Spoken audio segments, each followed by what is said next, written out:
I'm Joe Pych, the founder and CEO of Bionic Advertising Systems. Okay, so today the meeting was about getting together to there's various standards organizations that are under the IAB umbrella, and each one of these standards groups, these working groups, are working independently of one another.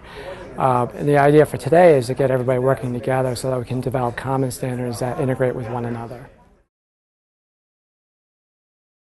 I think that the biggest initial benefit of standardizing these protocols is really just about efficiency. So if you want to do business with a trading partner and they've already implemented the protocol and we've implemented it, it's just a matter of just connecting the two together in order to do business.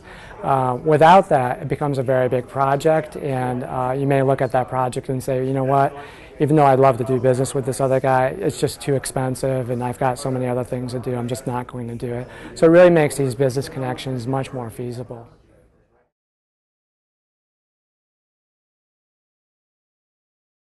I think there's a couple misconceptions. One is that everybody's doing it. There's a lot of talk in the press about programmatic, and if you just read these stories every day, you would think, well, I must be the only one in the world that's not executing all of my buys and sells programmatic. That's really not the case. We're still really in the early days, and people are just trying to figure it out.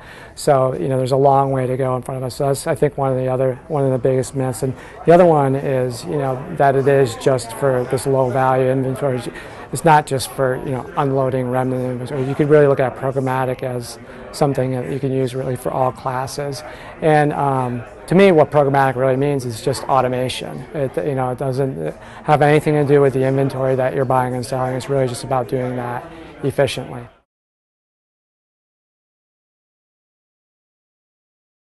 I really don't see the relationships changing. In fact, I see the human to human, the media planner talking with the ad sales rep. I see more of that, in fact.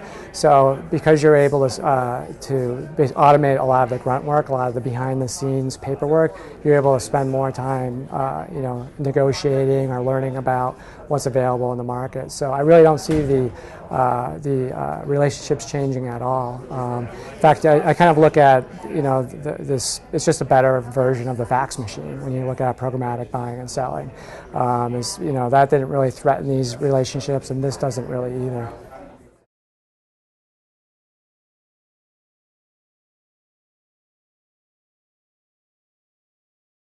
Yeah, so I can talk about the challenges that we face as a working group within the IAB. And it's really, so we've come out and developed these early draft protocols. Here's here's how you define products. Here's how you define a insertion order. Here's how you define an invoice. And I'm sure there's like a bunch of mistakes. We've done a ton of things wrong. We don't know what that is yet. So our biggest challenge is getting involvement from the rest of the industry to look at these standards, which, by the way, are available. We have a site that's available. You can just go and download to look at those and say, Joe, Jeff, whoever's doing this, you got this wrong, this is not quite complete, this was total overkill, you can take that out. And getting input from the industry, and everybody has their own perspective on, like, say, what an order looks like. What we want to do is get that all together and build a standard that can work. It might not work for 100% of the cases, but we want it to work for the vast majority of the cases. So our biggest challenge right now is just getting real industry involvement, just not just like conference room type involvement, but looking actually at the standards, having technical people mapping the standard to their own internal systems, and really pointing out the holes and the discrepancies. And then what we can do is take that in and build a better standard and have something that's really truly operable.